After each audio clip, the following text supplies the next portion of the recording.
Basi ano sheng, Masa Pemba ano sheng, Begadoti ano sheng, na tampung fui ala. Even terug naar de basis. Gewoon, wat is eigenlijk? Als jij, dit is kort, letterlijk kort. Werd ik gebeld door mijn schoon. Het is een staatsbezoek. De belangen van de kolonisator. Kulturu Overnight. Uw verhaal vertellen? Bel of app naar 858-8943. Tot dan. Dames en heren, kijkers en luisteraars van Kulturu TV Internationale van harte goedendag. Hier ben ik dan weer, Radpanel met de talkshow Tsaknangami. Praat met me. Talk to me. Je weet, Suriname is in transitie. Dit klein landje is bezig zich ontzettend te ontwikkelen op vele gebieden. Het gaat niet zo denderend als wat men zou willen, maar dat zegt de Amerikaan ook en de mensen uit Dubai zeggen dat ook. Mensen zijn nooit tevreden. Alleen wij van Kulturu TV als station Peunele zijn altijd tevreden met dingen die niet alleen maar sensatie impliceren. We zijn niet sensatiebelust, maar wel de waarheid. Voor ons aanleiding en reden om in de maand van de vrouw, het jaar van de vrouw, 8 maart jongstleden was nog Internationale Vrouwendag, vrouwen voor het voetlicht te halen. Vrouwen uit Suriname, jonge vrouwen, die op de een of andere bewonderenswaardige manier hun schouder achter grote projecten, onder grote projecten zetten. Jonge vrouwen die vanuit het buitenland naar Suriname komen om hier te werken, hier bergen te verzetten. Ik praat met 2 van deze vrouwen vandaag, namelijk Latifa Vertrouwd en Trivena, houdt u me ten goede, want Trivena's achternaam ben ik kwijt. Neyman. Trivena Neyman. Het zijn mensen die kunnen zingen. En deze 2 vrouwen, dames en kijkers, die zijn bezig met een project. Een van de dingen die de wereld aan het veroveren is op dit moment, komt uit Suriname. Ja, komt uit Suriname. En daar heb ik het over eten, voeding. En de wetenschappelijke naam is volgens mij Acai.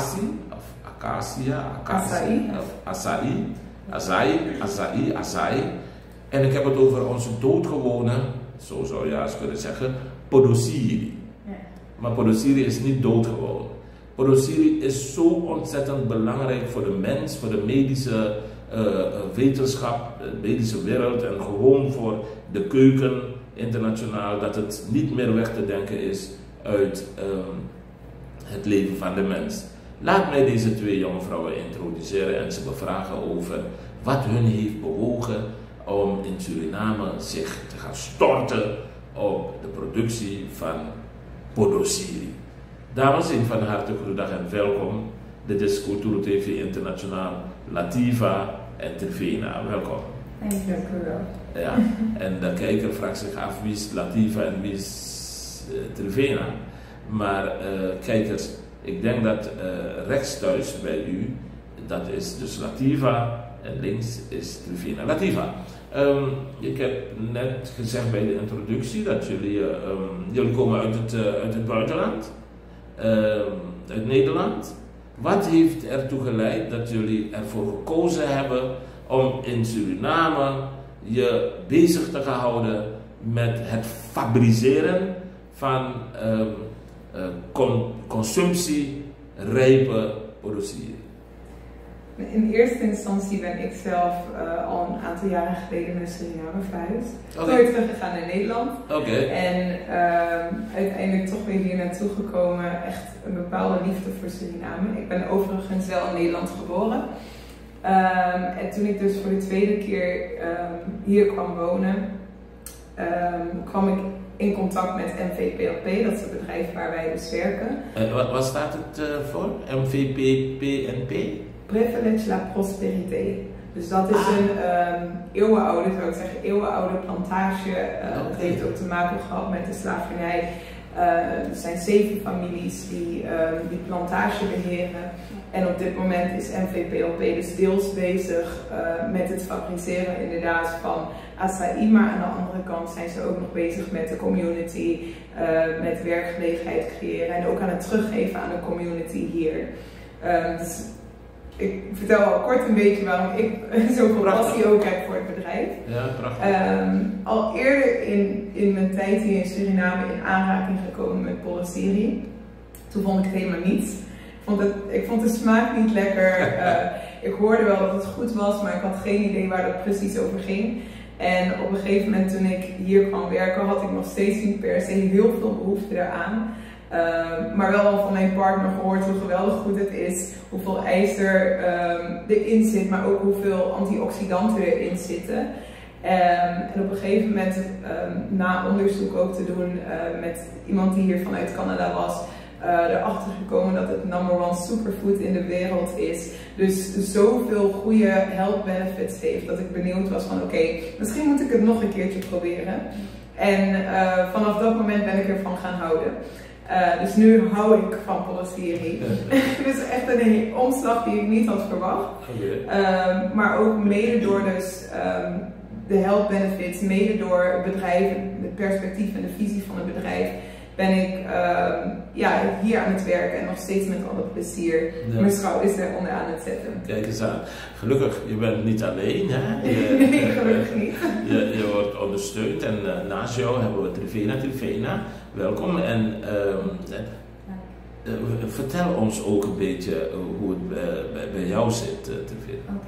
Nou, ik ben ten eerste wel hier geboren en getogen, dus ik ben wel Surinamer. Ik kwam eigenlijk in aanmerking met dit bedrijf door Latifa.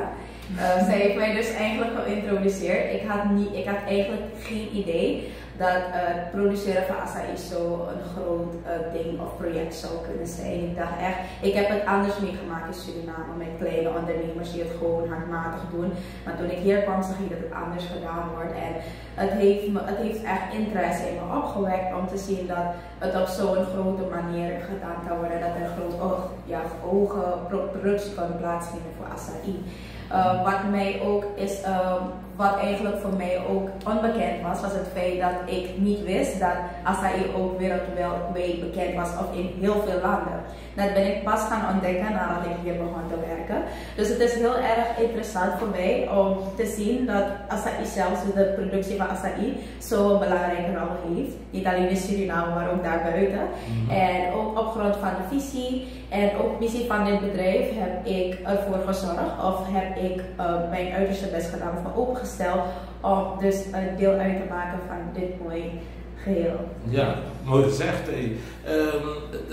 Het is geen kleinigheid, jullie pakken het groot aan. Je hebt net al aangegeven, Trivena, dat je bekend bent met het handmatig eventjes achterop daar. Precies. Bij oma en zo.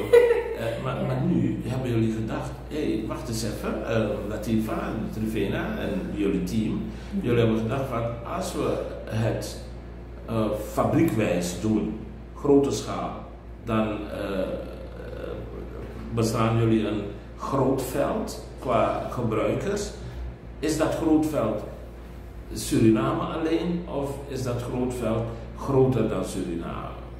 Ja, het is veel groter dan Suriname, wat Trivena net ook al zei. Het begint ook steeds bekender te worden in de hele wereld, omdat het zo een product is die echt health benefits heeft. Ik zei al, het is #1 superfood in de hele wereld, dus dat trekt het ook aan. En het is alleen hier in deze omgeving in de Amazone verkrijgbaar. Dus wanneer we het dan hebben over acai, dan is het ook inderdaad voor losstaand van de Surinaamse markt ook om te exporteren naar Europa, te exporteren zelfs naar USA, Canada. Maar kennen de Europeanen dat? Kennen de Europeanen die... Ja? Ja, dus acai wordt steeds bekender in de wereld vanwege die health benefits. Dus ik weet dat het in de supermarkten in Nederland bijvoorbeeld ook verkrijgbaar is. En dat wordt vooral geëxporteerd door de Brazilianen. Nu is de Braziliaanse best is net iets anders als de Surinaamse best. Die heeft toch een andere smaak. Maar wij zijn er dus eigenlijk als bedrijf op gericht om ook te gaan exporteren. werken dus aan de hand van voedselveiligheidsnormen. Dus dat is ook wat ons onderscheidt hier in Suriname, omdat we echt volgens dus, eigenlijk de Europese maatstaven te werk gaan. Maar daarnaast wat ons ook echt onderscheidt is dat we het echt healthy is. We gebruiken echt alleen de grondstoffen water en de bes, zodat we de meeste benefits en health benefits er ook uit kunnen halen. Ja. Dus geen toevoegingen van suiker, maar echt een healthy product. Ja. En dat is dus wat ons echt onderscheidt. Ja, inderdaad. En vrouwen, 2 jonge vrouwen, worden jullie ook bijgestaan. En kijkers, alsjeblieft hangt u mij niet aan deze vraag op. Maar ik ben nieuwsgierig, worden jullie bijgestaan door mannen of is het vrouwen die zeggen van wij gaan het doen, we kunnen het doen? Nee, wij zijn een organisatie, we bestaan ongeveer uit 70% van de werknemers bestaan uit vrouwen. Dus dan is er nog 30% aan heren. In het management zitten dus ook wel wat heren, maar voornamelijk vrouwen. Dus dat is ook wel een van de doelen van de organisatie, echt die woman empowerment. Maar natuurlijk zijn we ook open voor heren, dus we zijn niet van wij als vrouwen gaan het alleen doen en niemand mag erbij komen, dat niet. Maar wel ook gericht op woman empowerment. Zeg, Trevina, waar halen jullie je beste vandaan? Van de markt? Of gaan jullie het Broekpondengebied in of het Paragebied? Ik weet het niet. Waar halen jullie het beste vandaan? Ik ben nieuwsgierig. Of kopen jullie het op Brazilië? Ja, dat is een hele interessante vraag. Nou, wij halen ons het beste van, we hebben momenteel leveranciers. Natuurlijk heeft ons bedrijf wel hun eigen plantage, maar wij hebben dus leveranciers en die hebben natuurlijk ook hun plekken in de andere districten. Een van ze is bijvoorbeeld Saramacca, waar ze bekend staan met het plukken van bessen.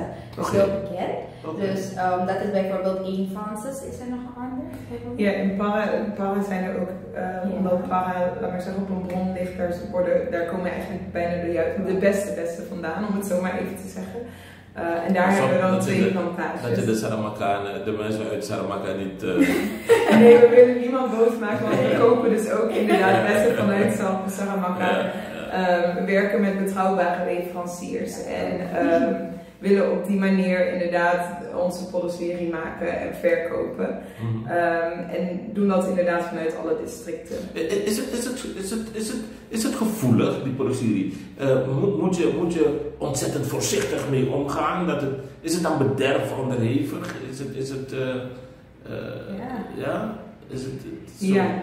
Ja, het is eigenlijk zo dat als de bes geplukt wordt, hij direct verwerkt moet worden. Dus hij heeft geen lange houdbaarheid. Ja. Dus wat er gebeurt is, bessen worden geplukt, bessen worden diezelfde avond verwerkt. Bessen moet koud blijven, want anders verzuurt de bes. Dus er is geen lange houdbaarheid, dus dat maakt het ook een wat lastiger proces om de pulp te krijgen. Maar wacht eens even, kijkers en Latifa en Trevina. Als mijn oma podosserie maakte, nou die vrouw liet dat ding wekenlang staan, joh. En nog was het lekker, nog moest je het met wat beetje suiker bij. En dat dronk je, dat was yoghurt. Maar jij maakt me nu... We hebben wel geleerd om echt te zeggen van wat familie maakt familie. Dat zullen we nooit afkeuren, hoe familie dat doet. Wat we wel hebben is op basis van de voedselveiligheid waarmee wij werken, is het inderdaad zo direct verwerken om een zo laag mogelijk bijvoorbeeld kiemgetal te hebben. Dus dat is wat wij doen en de norm die we ook voor onszelf stellen van het product moet zo snel als mogelijk verwerkt worden. En kan ingevroren worden. Ik ken zelf ook kennissen uit Nederland, Surinaamse Nederlanders, die inderdaad podosserie erin verstuurd vanuit Suriname, ingevroren met het vliegtuig naar Nederland om toch aan die podosserie te komen. Dus dat ken ik inderdaad ook. Maar dus wanneer het ingevroren wordt, is er een langere houdbaarheidsdatum. Maar op het moment dat die bessen binnenkomen, kunnen ze snel verzuren. Dus dat is wel de reden waarom die ook direct verwerkt worden. Wauw. En je hebt net aangegeven familie, ik heb ook vrienden en familie die met een plastic zak zo een beetje podosserie krijgen. En de Chinese winkel en andere winkels die in een plastic zak produceren verkopen. Klopt. Heel amateuristisch, maar het gaat vaak bij de Surinamer om de inhoud dan om de verpakking. Hoe doen jullie dat? Wij verpakken op dit moment, zoals we al zeiden, wij werken dan in de fabriek. We verpakken in flesjes. Flesjes van 350 milliliter. Daarnaast hebben we ook pakjes van 100 gram gehad. Maar wij vriezen de produceren inderdaad in om te kunnen exporteren naar het buitenland. En ook zodat die langer houdbaar is. En we zijn er dus op gericht om grotere hoeveelheden te kunnen produceren. Is het arbeidsintensief? Ja. En is de prijs ook daarop aangepast? Ja, het heeft produceren is niet goedkoop. Nee. En dat is inderdaad het proces. De plukkers die gaan het bos in, moeten bomen inklimmen om de beste te krijgen, moeten de beste vervoeren naar het bos. Leveranciers brengen ze weer bijvoorbeeld bij ons en wij kopen de bessen op. Bessen moeten direct verwerkt worden. Dus omdat het een best wel lastig proces is en er best wel het is een gevoelig proces ook, is het ook automatisch zo dat de kostprijs van bijvoorbeeld een flesje wat hoger is dan bijvoorbeeld de blueberry, die je wel wat langer kan bewaren. Oké. Hoe zit het nou met transport? Je had het net over vliegtuig, maar is dat het? Ook de boot? Of is het per vliegtuig? Want de volgende vraag zou zijn, hoe groot zijn de hoeveelheden die jullie exporteren? Ja, nee, het is inderdaad per vliegtuig op dit moment. Dus echt bevroren lading die dan verstuurd wordt. Dus dat is op dit moment hoe we het doen. We doen verschillende proeftrials waarbij we dus, laat maar zeggen, op die manier dan ook de producten hebben verstuurd. En dat is hoe we het op dit moment doen. Canada, daar had je het net over. Er is een wetenschapper uit Canada gekomen om te kijken hoe jullie het doen als het goed gedaan wordt, veilig enzovoort. Ja. Is Canada ook een potentiële afnemer van de... Potentieel zou ik zeker zeggen, ja. Ja. Nou is het ook wel even bekend. Het is meer bekend in Canada en vooral de United States als een smoothie. En dat is echt bekend als een smoothie. En ik geloof daarom dat als wij bijvoorbeeld ook exporteren, dat sowieso United States en ook Canada een potentiële klant zou kunnen worden. Ja. Als ik kijk naar Suriname en Brazilië, hebben we meer dan 200 miljoen inwoners. Dat is een behoorlijke markt, zou je zeggen. Maar jullie zijn niet op Brazilië gericht. Oeps. En jullie zijn niet op Brazilië gericht, hè? Jullie zijn echt gericht op Europa. Klopt. Ja, we zijn inderdaad nu gericht op Europa, maar ook zouden we ook inderdaad wel verder willen gaan en kijken dan Europa zelf. Ja. Maar we gaan in eerste instantie, zijn al wat klanten in Europa, dus vandaar dat dat onze eerste target is.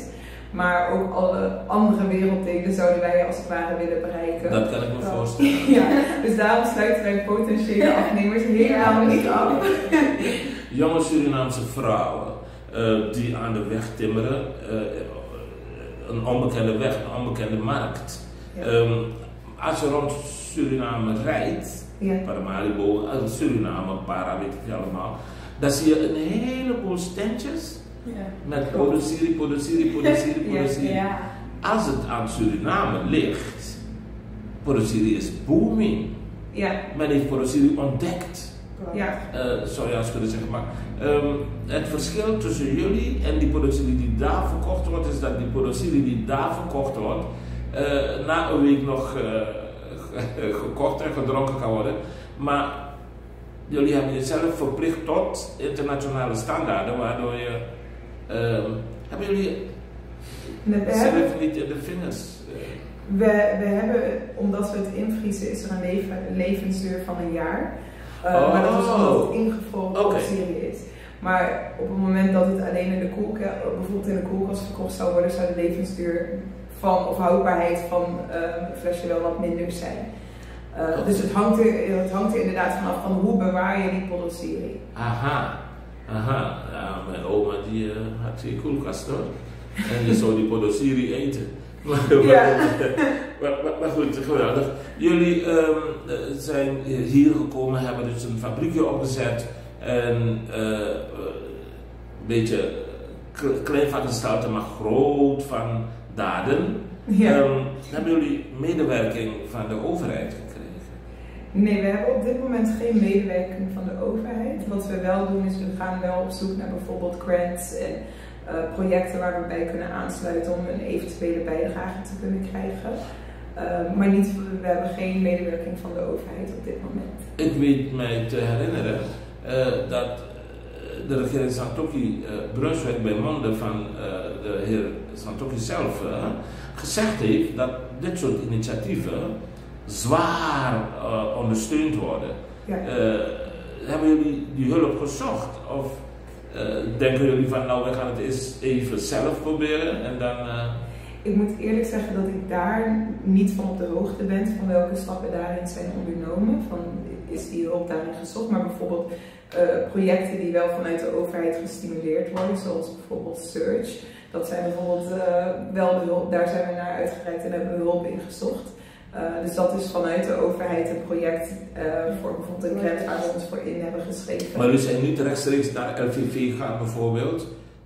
Landbouw, Veeteelt en Visserij. En gezegd tegen de minister daar, heer, we zijn jonge mensen van Surinaamse komaf van bla bla bla. En we zijn met dat project bezig en we hebben ondersteuning nodig. Dat hebben jullie nog niet gedaan. Zover ik weet niet, maar dat moeten we echt even ten goede houden. Ja. Oké, maar als het aan jou ligt, ik houd je ten goede, maar als het aan jou ligt, Trivena en Tiva, gaan jullie dat nog doen? Ik vind het een goed punt en zeker iets om te bespreken. Ja. Omdat ik denk, daarom stel ik die vraag zo, dat Suriname best wel gebaat kan zijn bij een fabriek wat op internationaal niveau eten aan de wereld immers, wijlen meneer Bouterse en meneer Santokhi, allebei geloofden heilig in dat Suriname voedselschuur van de wereld zou kunnen zijn. Zou kunnen worden. Dus dit soort initiatieven denk ik, en daarom is Cultuur TV bij deze culturele activiteit, want ook komen filmen, jullie komen filmen en met jullie komen praten, zodat de wereld kennis maakt met waarmee deze jonge, sterke Surinaamse vrouwen bezig zijn. Ik heb het net al gezegd, het is een Cultuur TV, het is een cultureel ding. Porosiri. Is het echt zo, een cultureel ding? Komt het uit de cultuurkeuken, uit de keuken van de Surinamer? Of is het bedacht weer in een laboratorium, zoals vele andere dingen die we eten? Ik vind het een zeer goede vraag. Waar ik van op de hoogte ben, want ik kan alleen spreken over de kennis die ik heb, absoluut. Is inderdaad, de inheemse die zijn bekend met de Podosiri. De Marrons zijn ook inderdaad bekend met Podosiri en daarvan is het dus steeds meer richting de stad gekomen. Klopt. Dus zover ik het weet is het niet iets wat uit een lab bedacht is en ontwikkeld is, noem maar op, maar juist iets wat echt vanuit de natuur groeit. En dat zie je ook, de Podosiri die groeit in swampgebieden. De plukkers die gaan het bos in, diep het bos in, ook wanneer er een bepaalde vorm van schaarste is, gaan ze het bos in, diep het bos in, om die bessen te verkrijgen, met alle gevaren natuurlijk ten dien. Dus ik zou niet zeggen dat het iets van het lab is. Nee. Het is juist hartstikke lastig om zo'n plantage aan te leggen.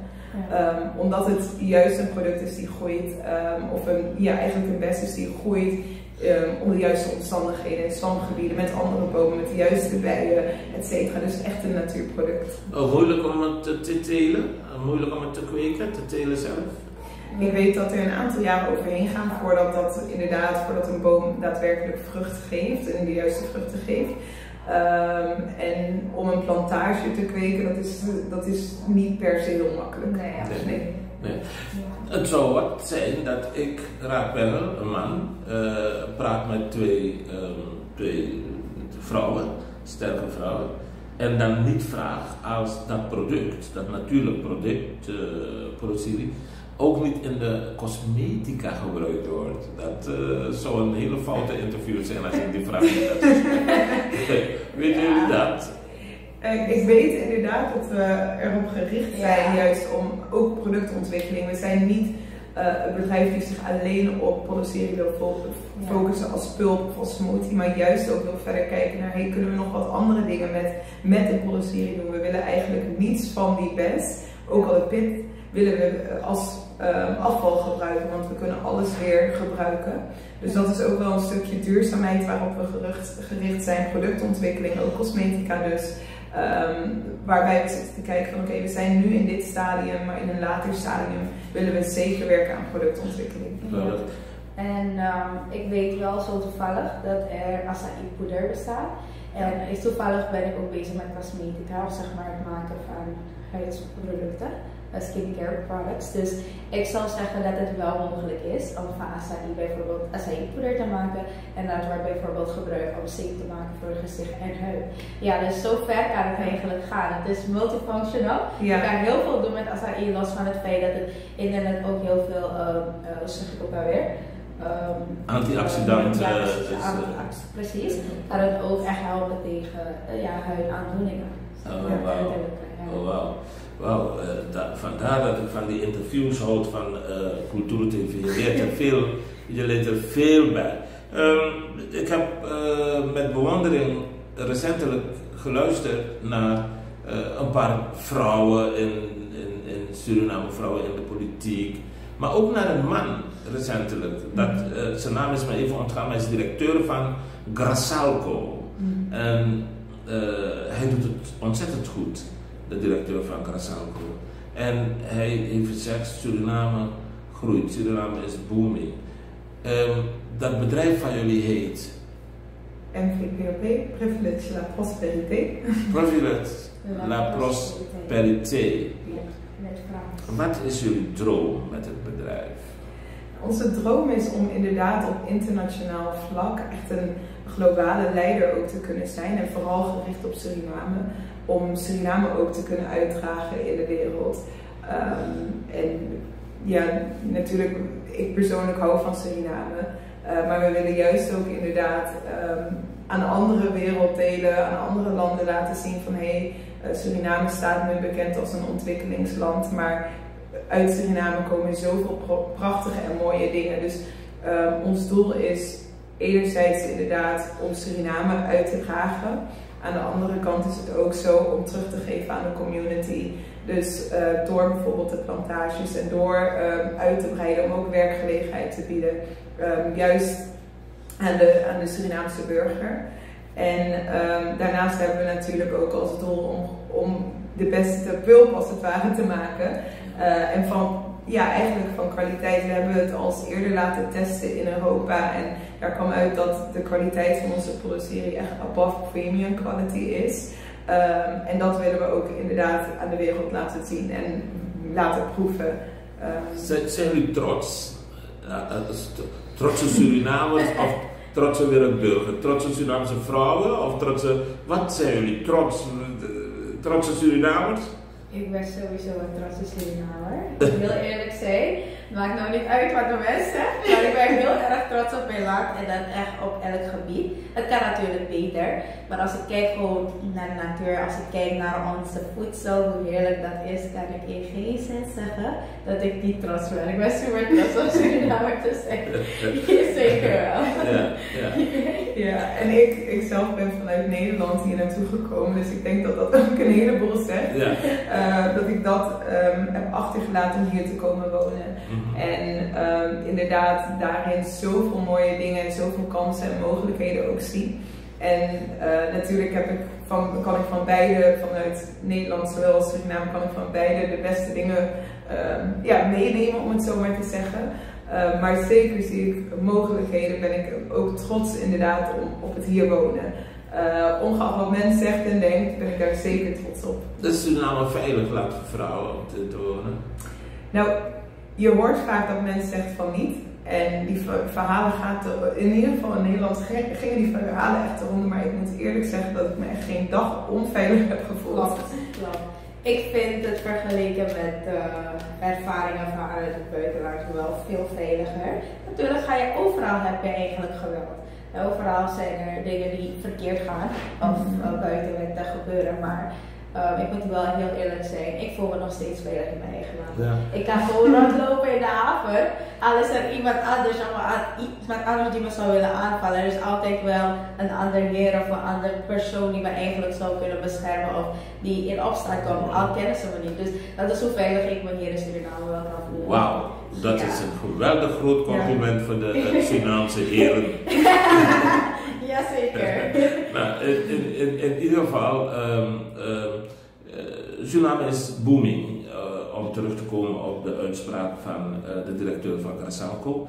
En daar heeft hij gekeken naar gas en oil, de staatsolie, meneer Jakisser. Hij heeft gekeken naar, al zijn ze fout, maar de potentie is er om bijvoorbeeld een Sinalco, een soort aluminium deal te sluiten, of een bauxiet deal te sluiten. Hij heeft gekeken naar Grasalco zelf.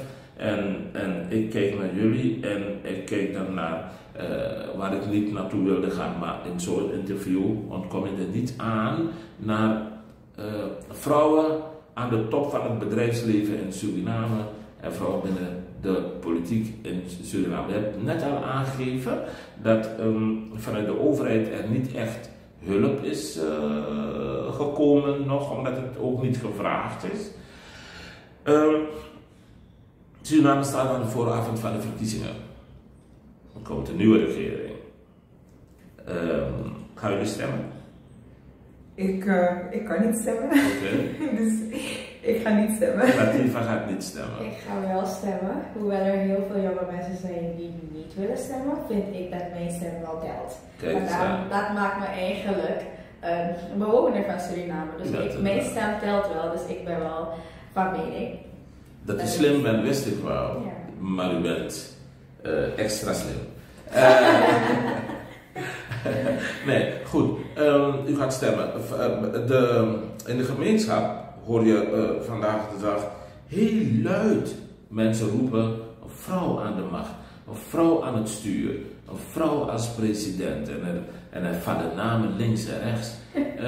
Deze twee vrouwen die aantonen een bedrijf op te kunnen zetten met internationale allure. Zal een vrouw volgens Latifa en Trivena aan het stuur in Suriname beter doen? Of zeggen jullie, it doesn't matter what color het paard heeft als het maar hard loopt en wint? Nou, een tricky question. Maar persoonlijk is ik ben niet echt een politicus.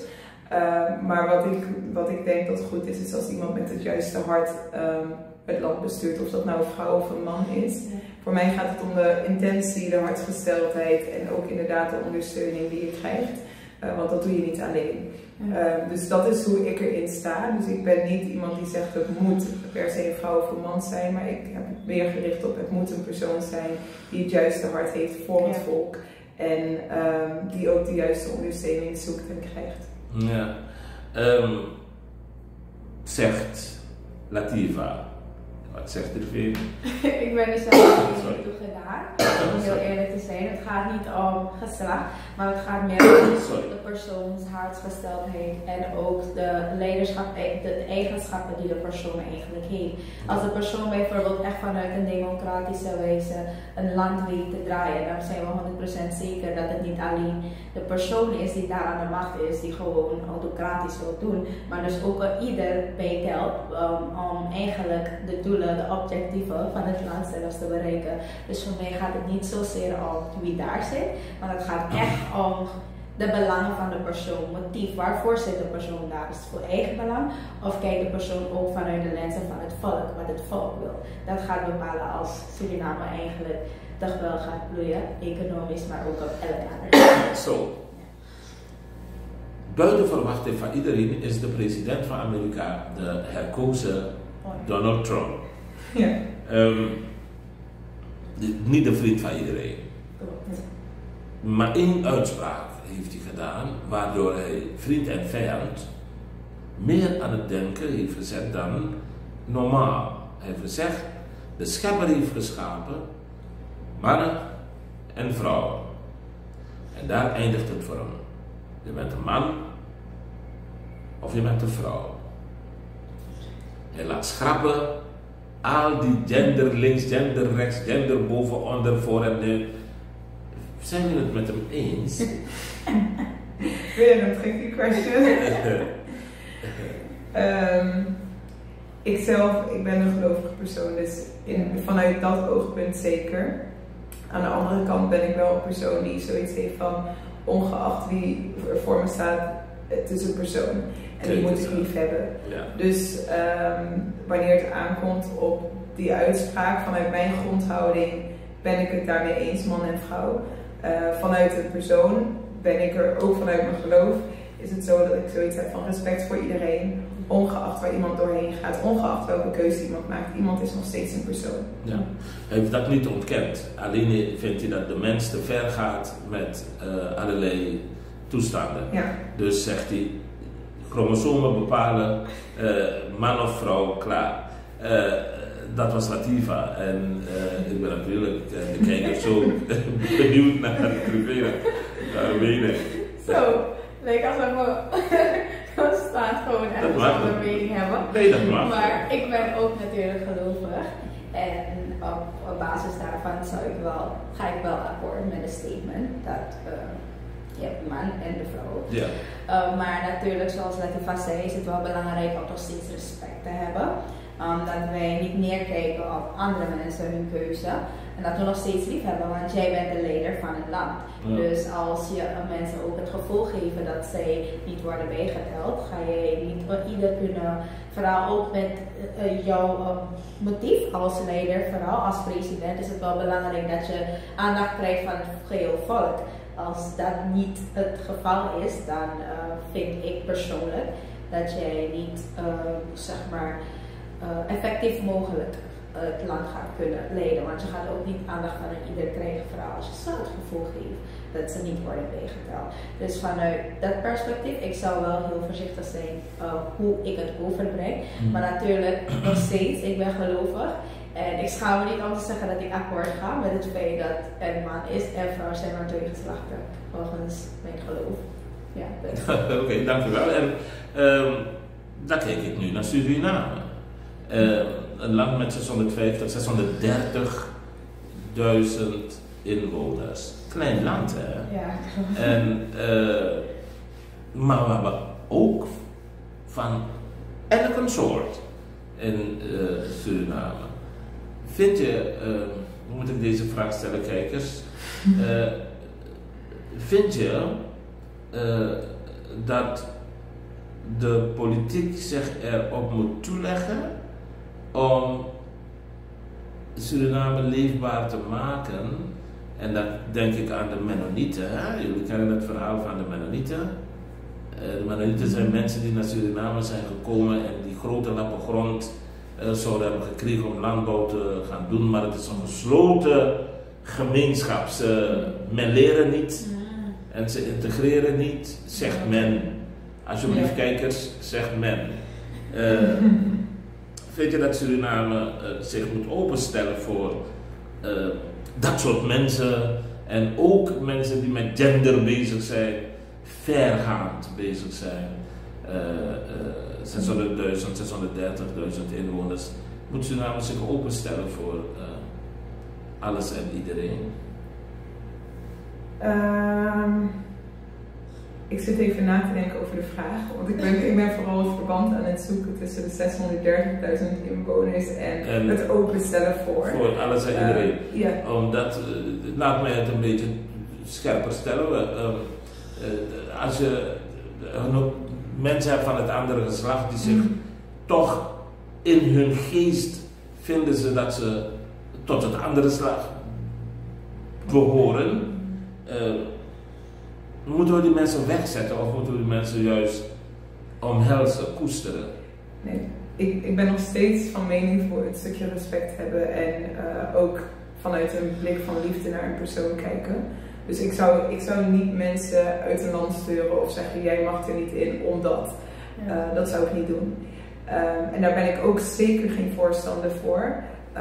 Dus ik denk dat we een mens moeten accepteren en menswaardig moeten behandelen, dat dat voor ieder mens geldt. Ongeacht of ik het eens ben met de persoon, ja of nee, ongeacht of ik de grondhouding juist vind of niet. Dus dat zou ik niet, ik zou nooit zeggen van oh die mag er niet in en die mag er wel in. Want daarin is er dan geen gelijkwaardigheid en geen gelijkheid. Dus dat zou ik, persoonlijk ben ik daar geen voorstander van. Dank je, Latifa. Ik ben zo'n beetje door mijn vragen heen, maar het zou geen Cultuur TV internationaal interview zijn als ik niet de vraag zou gesteld hebben als jullie vinden dat Suriname, laten we de vraag aanstellen, gas and oil, of oil and gas, is het een zegen of is het een vloek voor Suriname met 630.000 inwoners? Zo. Alsjeblieft, jullie zijn de mensen die dat straks moeten gaan doen met je fabriek, met je bedrijf, met gas en oil. Ja. Ten eerste ben ik van mening dat het geen vloek hoeft te zijn voor Suriname, maar natuurlijk moet de voorbereiding goed zijn. We moeten wel de kennis bezitten, we moeten de krachten bezitten, we moeten natuurlijk ook die middelen hebben om eigenlijk goed te kunnen investeren in oil en gas. Hebben we dat niet, dan kan het wel een vloek zijn voor Suriname. Kunnen wij wel benadeeld raken. Maar ik geloof wel dat als wij ons vanaf nu al goed inzetten, dat wij binnen no time wel echt kunnen genieten van de inkomsten die oil en gas kan meebrengen voor Suriname. Want ik ben sterk, ik heb wel echt een sterk gevoel en ook een sterk geloof dat het wel goed komt met Suriname qua economie, maar het vergt wel echt dat we ons inzetten, dat we heel veel moeite inzetten om bijvoorbeeld vooral de kennis al op te doen, hoe wij eigenlijk met de oil en gas een stimulans kunnen zijn voor de ondernemers, de jonge ondernemers, de kleine ondernemers, middenondernemers, maar ook de grote ondernemers in Suriname en hoe wij op groottermijn of langtermijn ook ons kunnen werken naar de economische groei van het land. Dus ja, voor mij zou ik niet zeggen dat het een vloek wordt, omdat ik positiviteit wil uitspreken over mijn land, maar we moeten ons wel goed voorbereiden. Latifa? Ik zou ook niet zeggen dat het een vloek is. Dat zou ik zeker niet zeggen, maar ik ben het wel volledig met Trivena eens dat het belangrijk is van hoe ga je om met hetgeen wat je hebt gekregen en hoe pak je dat aan. Dus ook al is iets heel positief, op het moment dat we er niet goed mee om kunnen gaan, kan het zijn tot een vloek. Dus om die reden denk ik, het is geen vloek, het is een zegen om zulke grondstoffen te hebben wat eigenlijk de hele wereld nodig heeft. En waar er zo'n grote vraag is, dus er zijn kansen en mogelijkheden, maar de vraag is hoe ga je daarmee om? Dus geen vloek, maar wel een zegen. Wel een zegen. Zeker. Iemand heeft mij gezegd, meneer Pennel, ik hou van uw interviews, maar u vliegt van de ene kant naar de andere kant. en ik zei, ja, dat is mijn eigen. Ik vlieg nu naar een andere kant. Suriname zit, en het zoals bijna mijn slotvraag, in een hele vervelende situatie. Jullie richten je internationaal met je bedrijfje. Internationaal, als je kijkt naar de grenzen van Suriname, is er een beetje ruzie tussen Suriname en Guyana. Guyana die is bezig met beheersdaden in een stukje betwistgebied waarvan de Surinamers zeggen het is ons gebied en de Guyanezen zeggen nee, het is ons gebied, betwistgebied. Wat vinden jullie van die Tory? Of hebben jullie dat niet meegekregen? Het grensgeschil tussen Suriname en Guyana. Ik heb het niet meegekregen. Ik heb het wel gehad op school, maar ik kan me niets meer herinneren. Over het gebied. Gaat het om het Tigris-gebied? Tigria. Ja, nou, ik weet als ik kijk naar onze landkaart, zou ik wel zeggen dat het ons te behoort. Maar ik weet niet in hoeverre wij wel gewoon toegewijd zijn om te vechten voor dat stuk gebied. Als ik gewoon kijk naar de manier hoe dingen aan toe gaan, vind ik niet dat ervoor gevochten wordt. Moet ik gewoon heel eerlijk toegeven, hoewel ik niet echt iemand ben die te veel of zeg maar continu het nieuws volgt, zou ik wel echt zeggen van, of als ik gewoon kijk naar hoe zaken aan toe gaan, vind ik toch niet dat we zo toegewijd zijn om... Venezuela heeft aan de andere kant ook mot met Guyana over ook een stukje land, ook een grens. Ja. En Venezuela heeft al de eerste schoten gelost. Ja. Stel dat het op een oorlog uitloopt, wat ik niet hoop en niet wens. Dat zou echt erg zijn. Oké. Dat zou erg zijn. Sowieso. Ja. Voor ons wel, vind ik ook. Ik weet niet in hoeverre, ik heb geen inzicht daarin. Maar ik weet niet in hoeverre het mogelijk is om op een vreedzame manier, zeg maar, tot zeg maar, een positieve of een eerlijke zeg je agreement ook alweer? Overeenkomst te komen tussen Guyana en Suriname. Ik vind niet dat er geweld bij moet komen kijken. Maar het is echt wel iets dat echt strategisch bekeken moet worden. En echt dat je tactieken moet gaan zoeken hoe je dit het best kan oplossen zonder dat je geweld er tussenin brengt. Dus ik weet eigenlijk niet hoe het land of hoe bijvoorbeeld de overheid van Suriname hierover denkt en hoe ze erop inspelen. Maar ik ben geen voorstander van geweld. Absoluut niet. Zeg, jonge Surinaamse die met grote daden bezig is, namelijk een fabriek opzetten om de wereld te voorzien van superfood. Acai, laat me het gewoon zeggen, Archimang, Adabukuma, Podosiri.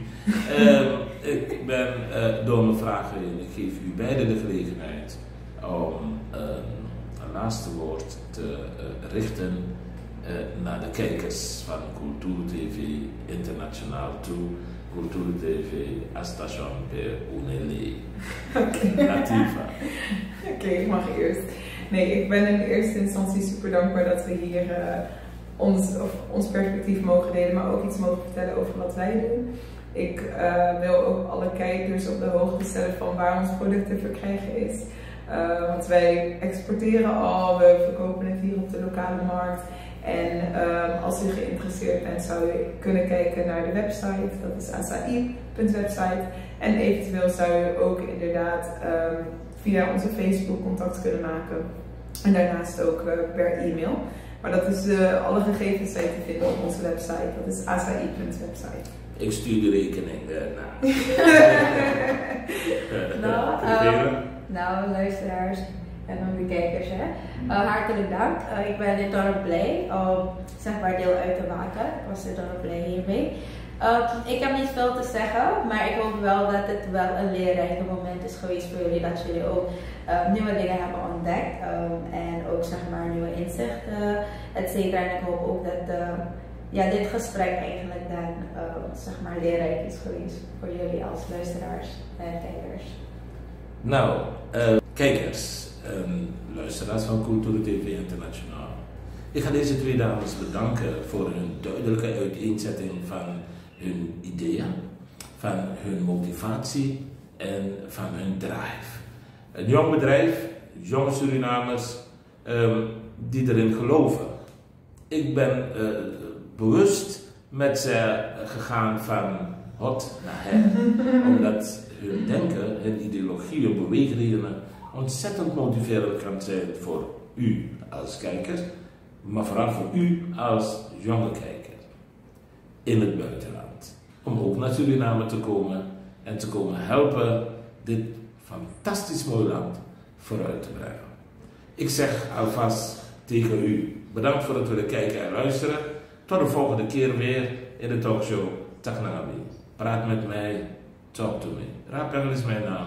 Tot de volgende keer. Ik groet u alvast en na mij zullen de dames u ook weer groeten. Met dank aan de heren en dames in Nederland in de studio zeg ik dag. Tot de volgende keer.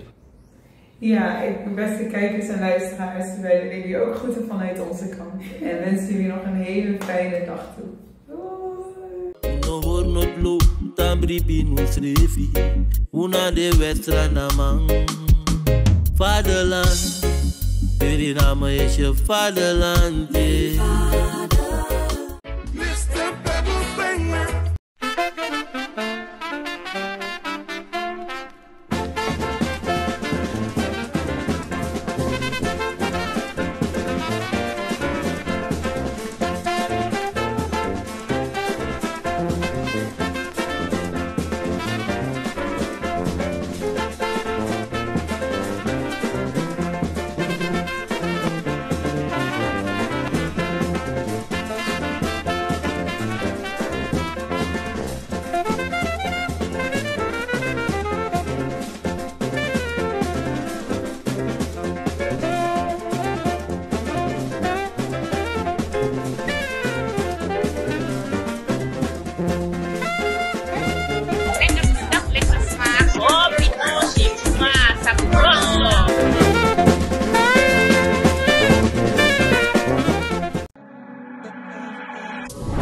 Trade Logistics aan de Indira Gandhiweg 619A en Direct Freight Services aan de Polakstraat 10 te Paramaribo is een logistiek dienstverlenend bedrijf dat lucht- en zeevracht verstuurt voor zowel bedrijven als particulieren naar bestemmingen wereldwijd. We zijn langer dan 10 jaar actief op de expediteursmarkt in Nederland en we zijn een vertrouwd adres binnen de gemeenschap. We kunnen van alles voor u verzenden, zoals geschenkpakketten, auto's, fietsen, handelszendingen en containers.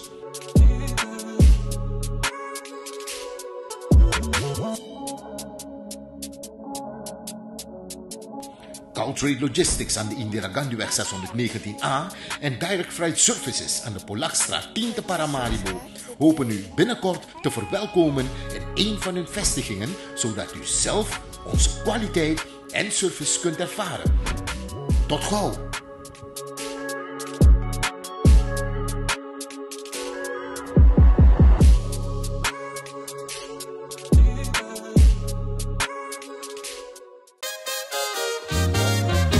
Kinte Promotion organiseert Kitty Kotti Boatface.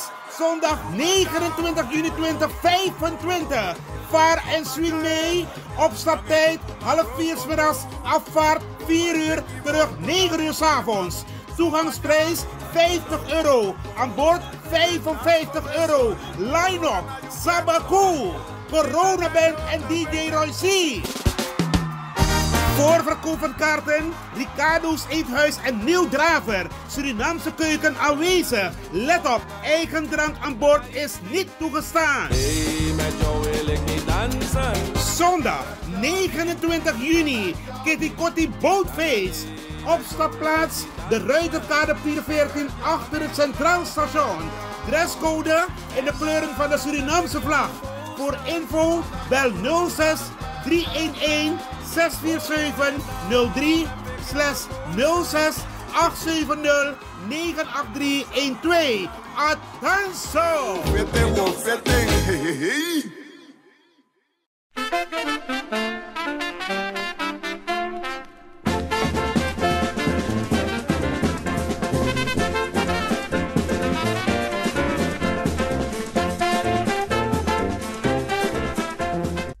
Ben jij een gedupeerde van de toeslagenaffaire, ouder, kind of ex-partner? Ga dan naar stichtingherstel.nl. Herstel met dubbel L. Met Stichting Herstel kom je er wel.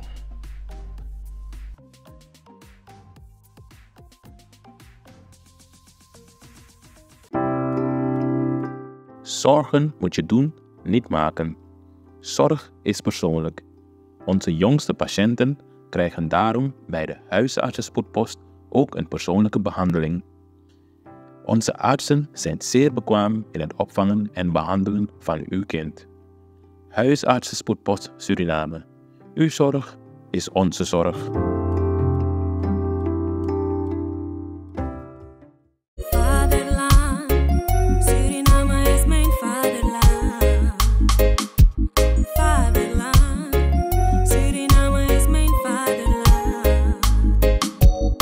We www.kulturu.com for the generation then.